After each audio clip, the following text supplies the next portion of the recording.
Assalamu alaikum, bienvenue à tous, j'espère véritablement que Kouchi Labas. Alhamdulillah, le Coran c'est trop fort. C'est trop fort le Coran. On aime beaucoup la parole d'Allah Azza wa Jal, le Tout-Puissant. Mais il y a des gens, des incapables qui sont peut-être jaloux du Coran, qui ont essayé de prouver qu'il y aurait 26 versions, voire 30 versions du Coran. On vous a dit non, n'essayez pas. Vous pouvez parler peut-être de d'autres livres, mais le Coran, faites très attention. Dans cette vidéo, grâce au Seigneur de l'univers, nous allons réfuter leurs arguments. C'est des bêtises qu'ils disent là. Et à commencer par eux. Ils font leur spectacle. D'ailleurs, regardez comment ils sont en train de s'habiller. Ce ne sont pas des musulmans, mais ils mettent des habits de musulmans. C'est que de la tromperie. Ils essayent de tromper les gens. Et regardez, nous avons plein de Corans. Ça va commencer très mal pour eux. Ensuite, on va voir quelles sont les différentes manières de lire le Coran qu'ils vont nous citer. Et on va prendre leur propre variante dans les propres pages que eux ont citées. Et là, ça va être dur. Ça va être dur pour eux. Ensuite, on va démontrer que ce sont des incapables qui ne savent même pas lire le Coran. Et d'ailleurs, lui qui voulait essayer de prouver qu'il n'y a pas qu'un seul Coran, on va voir que c'est lui qui n'est pas tout seul. Et enfin, on va voir que ce sont des amateurs, finalement. Donc, alhamdoulilah, on va montrer que ce sont des tricheurs, que ce qu'ils disent, c'est n'importe quoi, et en plus que eux-mêmes, c'est n'importe quoi. Bon, tout d'abord, ce qu'il faut savoir, c'est que nous possédons un Coran qui peut se lire de plusieurs manières. Donc, arrêtez avec vos mythes là de 26-30 Corans. Nous avons un seul Coran, mais qui peut se lire de plusieurs manières. Et ça, je l'ai expliqué la semaine dernière dans une autre vidéo. Vous tapez le miracle des 10 lectures du Coran et vous allez voir, c'est expliqué. Donc, venir avec les 26 Corans, etc., tout ça, c'est n'importe quoi. D'accord ? On sait déjà que dans notre Coran, on peut le lire de plusieurs manières. Ça veut dire qu'il va y avoir des versets qui vont se lire d'une manière différente afin de faciliter la prononciation, mais qu'il y a aussi d'autres versets qui sont beaucoup plus rares et qui peuvent se lire de manière différente et que le sens peut changer. Sauf que le sens ne se contredit jamais, c'est au contraire un complément de sens et ça montre la beauté du Coran. Donc tout ça, on le sait. Donc arrêtez de confondre avec d'autres livres, merci. On passe à la première partie. Comme le Coran, c'est trop fort pour eux, et quand on est face à une chose qui est trop forte pour nous, la seule solution, c'est... mensonge. In here, we are seeing what Al-Bazi write. Also on the red writings, we are seeing what the Kumbul, who was the other student of Ibn Kathir, disagrees with. Okay. Alors ici, ce qu'ils essayent de faire, c'est qu'ils vont prendre deux élèves du lecteur Ibn Kathir et ils vont essayer de prouver qu'il y a beaucoup de différences. Alors, alhamdoulilah, j'ai réussi à trouver exactement les deux pages qu'ils ont citées et on va voir ce qu'ils disent. So every time you see a red word, I can open up almost any page. There's a red word. I can open up another page. There's 1, 2, 3, 4, 5, 6 red words. These are where the students have disagreed with the teacher. Yes. These are different words. These are what we call manuscript variants. So students are disagreeing with one another. Mais ce sont des amateurs et des menteurs. Alors, comme ils ne lisent pas l'arabe, ils n'ont pas compris que dans le livre qu'ils ont cité ici, on voit que là c'est Al-Bazzi, mais Bilhamish Riwayat Qunbul, ça veut dire que c'est en marge les différences entre les deux étudiants de Ibn Kathir. Ce qui est en rouge, c'est pas uniquement les différences, mais ce qui diffère aussi avec Hafs. Et là, on va voir dans la partie d'après qu'est-ce qui se passe. Donc ici, il nous dit, nous avons plusieurs mots différents, alors que c'est complètement faux. Il y a une seule différence. Une seule différence, regardons, c'est laquelle. Au lieu de dire sirat, nous allons dire sirat. Autrement dit, au lieu de si, nous allons dire si. Et là, on voit encore une fois les sagesses derrière le fait de lire le Coran de plusieurs manières. Il y a des gens pour qui c'est plus facile de dire si que si. Donc vous voyez à quel point ce sont des menteurs. Il nous dit, regardez tous ces mots qui diffèrent entre deux étudiants d'un seul lecteur, etc. Alors qu'en fait, non. C'est exactement la même chose. Il y a un seul mot où on va lire une lettre d'une manière différente sans même que ça change le sens.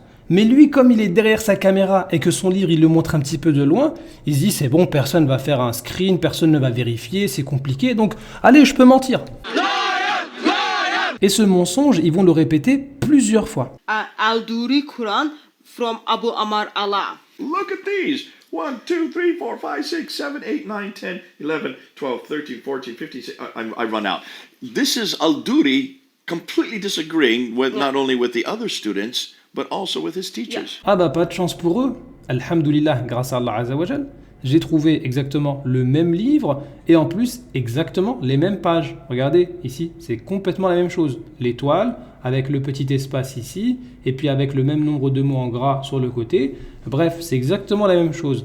Et quand on regarde ici les différences entre Ad-Duri et As-Susi, il n'y a aucune différence de sens. C'est que des manières de prononcer pour faciliter aux gens. Par exemple, ici, au lieu de dire Ya'tiya, je vais dire Ya'tiya. Voilà. Ou bien ici, Na'ti, je vais dire Nati. Ou bien ici, Al-Idram al-Kabir, Ya'lamu ma, je vais dire Ya'lam ma. Et lui, il vient derrière sa caméra et dit, regardez, les étudiants de Abu Amr ici, ils sont complètement différents. Non, il n'y a aucune différence entre les deux de sens. Il va y avoir certaines différences de sens avec Hafs et on va voir les sagesses derrière ce changement de lecture qui est extraordinaire. Et d'ailleurs, c'est pas moi qui ai choisi ces pages. Mais en tout cas ici, on voit que lorsqu'il dit que les étudiants ils diffèrent complètement entre eux, etc., c'est un mensonge. Il est là en train de compter. Il se dit personne ne va vérifier. Menteur. This one is the Hafs Quran, but red writings is what Susi is disagreeing with Hafs. Al-Susi, look at all Yeah. the different places he disagreed. I mean, you can see entire phrases, entire sentence here. Here's an entire sentence that he disagrees with. Alhamdulillah, j'ai réussi à avoir le même livre et les mêmes pages qu'ils ont citées. Alors, il raconte n'importe quoi quand il nous dit qu'il y a beaucoup de différences, il y a des phrases qui changent, complètement faux. Regardez ici, Al-Qawla la'allahum, ça va se lire chez As-Susi, Al-Qawla la'allahum, avec une shadda, c'est tout. Ou bien ici, Wa huwa, ça va se lire Wahwa. Non mais, est-ce que vous pensez que si vraiment il avait montré ces différences-là, s'il avait la capacité de le réciter en arabe, il l'aurait jamais fait parce qu'il sait que entre Wahwa et Wahwa, ça fait pas des Corans différents. C'est des manières de réciter. Il a rien compris. Et la suite, pareil, parce qu'il nous dit il y a des phrases qui changent. Non. A'lamu bil muhtadin, ça va se lire A'lam bil muhtadin. C'est tout. Donc pourquoi vous nous racontez des bêtises? Il nous dit, regardez, toutes ces phrases, 1, 2, 3, 4, il compte jusqu'à je ne sais pas combien. Mais tout ça, c'est du faux. Il n'y a pas de différence. Ce sont des manières de réciter, c'est tout. Maintenant, des lectures qui vont changer le sens, on sait que ça existe, mais c'est très rare. C'est de l'ordre d'environ 1 à 2 fois par page. Et ici, sur tout ce qui est en rouge, combien il y a de mots dont le sens va changer? Un seul mot. Vous voyez tout ce qui est en rouge, là, il nous parle de phrases et tout. Il y a un seul mot dont le sens change. Et il y a une sagesse derrière ça. C'est pas fait au hasard. Et ça, on va le voir dans la partie d'après. Donc au final, ce monsieur, il nous embête en disant, regardez des phrases complètement différentes, alors qu'en fait, il n'y a rien du tout. C'est de la prononciation de manière différente. C'est tout. Mais lui, il veut impressionner. Regardez des phrases, regardez 10, 12, 14. Faux. Menteur. Donc ce type, quand il compte avec ses doigts, là, 1, 2, 3, 4, 5, 6, etc., c'est du pur mensonge, en fait. Et ça, les gens l'ont vite compris. From the Quran you have today. 2, 3, 4, 5, 6, 7, 8.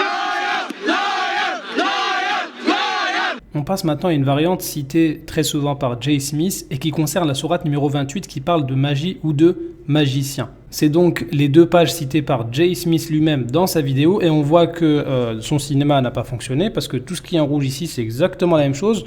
Sauf il y a un mot où le sens change. On va regarder ça de plus près. Prenons sourate 28, versets 47 à 48 pour avoir le contexte. Tout d'abord, nous avons par exemple chez Hafs, Sihrani, 2 magie ou 2 sorcellerie. Et nous avons par exemple chez As-Susi, Sahirani, 2 magiciens ou 2 sorciers. Alors quelle est la différence? Déjà ici on voit que le sens est très proche. Quand on regarde le contexte, de quoi on parle? On parle de gens qui ont refusé de croire. Donc ils ont refusé de croire en quoi? Quand on refuse de croire les signes qu'Allah Azza wa Jal nous donne, c'est qu'on refuse de croire aux messagers et aux messages. Ça veut dire que si tu ne crois pas aux prophètes Moïse et Mohammed, alayhim as-salatu was-salam, si tu ne crois pas en eux, c'est comme si tu ne croyais pas en la Torah et au Coran. Puisque ces messages-là, ces révélations, elles sont venues à travers les messagers. Donc, si tu ne crois pas en l'un, tu ne crois pas en l'autre. Si tu traites les prophètes de menteurs, c'est comme si tu traitais le Coran et la Torah de mensonges, tout simplement.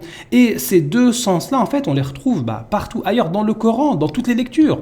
Aucun messager n'est venu sans qu'il n'ait dit « c'est un magicien ou un possédé ». Donc, c'était comme ça. lorsque le messager venait au peuple, ceux qui ne voulaient pas croire, ils disaient non, c'est un magicien. Et puis lorsque la vérité vient, lorsque le message vient, ils disent c'est de la magie. Donc en fait, les deux lectures, on les a dans le reste du Coran. Donc en fait, c'est du cinéma pour rien. Lui, c'est lui qui essaye de faire de la magie, mais ça marche pas. Donc merci de nous partager ces différentes lectures qui nous permettent vraiment de méditer. Oui, parce que Allah Azza wa Jal, ici, à travers les deux lectures, il nous montre que si tu parles contre le message, c'est comme si tu parlais contre le messager et inversement. Et en plus, dans le même type de variante de lecture, nous avons par exemple, dans la même sourate 46 ici, nous avons liyundira, afin qu'il avertisse, et litundira, afin que tu avertisses. Mais de qui on parle ici? On parle du prophète, alayhi salatu wassalam, et du Coran. Ça veut dire qu'Allah Azza wa Jal, dans une lecture, il nous dit le Coran avertit, et dans une autre lecture, comme le Coran se fait à travers le prophète, alayhi salatu wassalam, eh bien, tu avertis. Donc en fait, c'est les deux. Et oui, tu crois au prophète, tu crois au Coran, et inversement. Tu insultes le prophète, tu insultes le Coran, et inversement. Donc, c'est magnifique. Merci. On passe maintenant à une autre variante citée indirectement par Jay Smith lorsqu'il a fait son show tout à l'heure. On a vu qu'il n'y avait aucune différence entre Ad-Duri et As-Susi. Les différences étaient avec Hafs. Et parmi tout ce qui est en rouge, il n'y a que ces deux mots-là, parmi plus de 20, dont le sens n'est pas exactement le même. Et encore une fois, on va regarder les sagesses. Et là, c'est pas moi qui ai choisi. Dans l'autre vidéo sur le lumière coranique, j'ai choisi 30 manières de lire différentes qui changent le sens. On a vu les sagesses, alhamdoulilah. Là, c'est lui qui a proposé. Alors, nous avons à droite Wasuddu en Hafs, par exemple.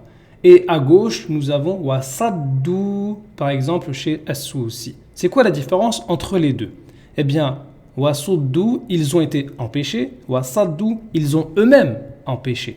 Regardons maintenant le contexte dans la sourate 13, verset 33. Allah Azza wa Jal nous parle de gens qui ont refusé d'adorer Allah Azza wa Jal sincèrement. Ils ont préféré lui donner des associés, des égaux. Ils ont préféré devenir polythéistes. Et bien, comme conséquence, on les a empêchés de prendre le droit chemin. Ils ont été empêchés de suivre la guidée parce qu'en fait, ils ont refusé, tout simplement. Mais dans l'autre lecture, qu'est-ce que ça nous dit? Ça nous dit que eux-mêmes ayant été empêchés, ils ont aussi empêché les autres de suivre la guidée. Subhanallah, mais c'est magnifique. En fait, c'est un seul Coran, un seul verset, mais au niveau de ce mot-là, il y a les deux lectures. Ils ont empêché les autres, eux-mêmes seront empêchés. Donc, et en plus, ce verset-là, avec les deux lectures, s'applique parfaitement à Jay Smith et à ses amis. Ils ont refusé de voir la vérité, ils ont préféré le mensonge, ils ont été empêchés de suivre la guidée. Et en plus, ils égarent les autres avec leurs mensonges dans leurs vidéos. Lorsqu'il compte avec ses doigts et tout, là, il est en train d'empêcher les gens de voir la vérité. Donc, le Coran, avec un mot, il te fait double réfutation. On vous a dit, le Coran, faut pas toucher. Regardons le mot de la page d'après. Al-Kuffaru, les mécréants par exemple chez Hafs, ou bien Al-Kafiru, le mécréant par exemple chez As-Susi. Alors déjà lorsqu'on dit le mécréant, eh bien c'est un singulier qui peut largement désigner un pluriel ici. Lorsqu'on dit le mécréant, celui qui est mécréant, ça désigne les mécréants. Et donc c'est la même chose. Mais il y a encore ici un sens, c'est que le mécréant désigne un ennemi particulier du prophète alayhi salatu wassalam, qui est Abu Jahl. Et on voit dans le contexte ici qu'Allah Azza wa Jal nous parle des gens qui ont rusé contre leur messager. Et Abu Jahl fait partie de ceux qui ont rusé contre le messager d'Allah alayhi salatu wassalam. Et donc Allah Azza wa Jal, il leur dit que en fait, vous verrez au final qui va gagner. Par exemple, dans la sourate numéro 108, Al-Kawthar, eh bien, Abu Jahl faisait partie des gens qui ont dit, finalement, le prophète, il n'a pas de fils, donc son nom va disparaître, laissez-le, il disparaîtra tout seul. Alors qu'on sait qu'aujourd'hui même, 14 siècles après, le nom le plus utilisé sur terre, c'est Muhammad, tout simplement. Donc, réfutation. Et Allah Azza wa Jal, il en a parlé aussi dans la sourate numéro 54, que les gens de la Mecque se croyaient à l'abri, pensaient battre les musulmans, etc., mais on a vu durant la bataille de Badr que finalement, c'est eux qui ont perdu. Donc Allah Azza wa Jal s'adresse aux ennemis du prophète alayhi salatu wassalam de son temps. Mais le Coran, c'est un livre universel. Il n'y a pas que les ennemis du prophète alayhi salatu wassalam qui vont voir la vérité. Il y a tous ceux qui viennent après. Et par exemple, le jour dernier, tous les mécréants verront que l'islam, c'est la vérité. Donc ici, la double lecture, c'est trop fort. Allah Azza wa Jal, d'un côté avec cette lecture-là, il prophétise que le mécréant Abu Jahl verra la vérité et il l'a vu, prophétie réalisée. Et même aujourd'hui, on voit que ça se réalise, que l'islam est toujours là, que le prophète alayhi sallam n'a pas été oublié. Et de l'autre lecture, tous les mécréants verront la vérité. Donc c'est les deux. Bon, maintenant, on va faire une petite pause pour Jay Smith et Atoun. On va regarder maintenant du côté de frère Ismaël, qu'est-ce qu'il nous propose comme variante. The Hafs Quran says, Ja'ana. He comes to us. But the Qalun says, Ja'ana. They both come to us. So my question is, in this verse, exactly how many people come to Allah?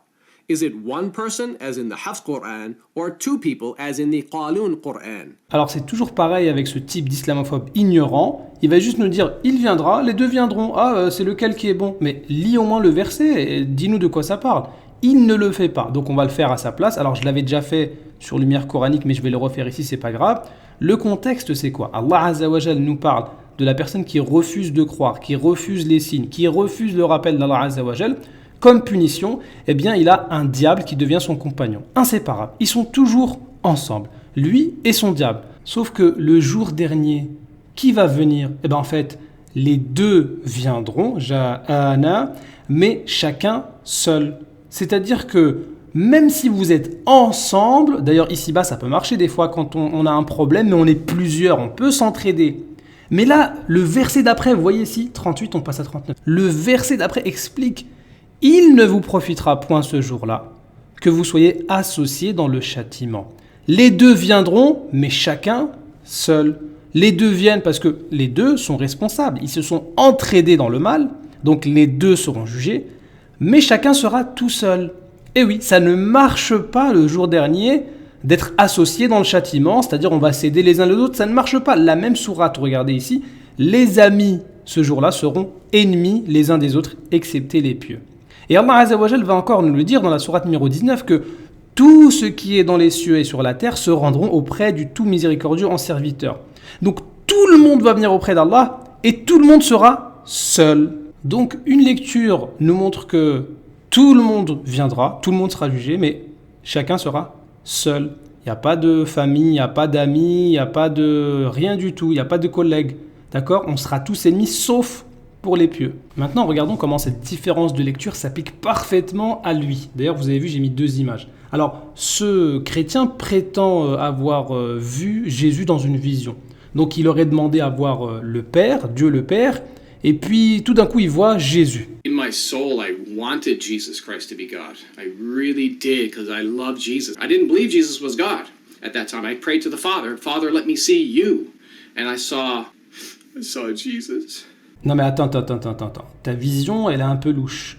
T'aurais tellement aimé que Jésus soit Dieu, donc s'il te plaît Jésus, tu peux être Dieu s'il te plaît, et puis après, c'est normal que dans ta tête tu vois que Jésus c'est Dieu. Bah oui, c'est pas une vision ça, c'est une invention. Et en plus, tu dis que le Père c'est Jésus, alors que pour la majorité des chrétiens, c'est de l'égarement, et c'est pour ça que les chrétiens eux-mêmes vont reconnaître que ce type-là, ces visions, elles sont démoniaques. Who goes by the name of Abu Ismail, don't convert to Islam. Don't convert to Islam, the YouTube channel. He's a son of Satan. He worships a false god. His God is not the true God. It's a demonic doctrine. Donc en fait, ces visions de Ismaël, elles viennent du diable, confirmées même par les chrétiens. Il n'y a pas que moi qui le dis. Donc en fait, il est en plein dans le verset. Il se détourne du rappel d'Allah Azza wa Jal, il n'en veut pas, résultat, hop, il a des visions diaboliques. Mais attention, parce que toi et ton diable, vous serez ramenés tous les deux, vous serez jugés, et par contre, attention, là-bas, tu seras tout seul, donc réfléchis bien. La suite, Inch'Allah, dans la prochaine vidéo.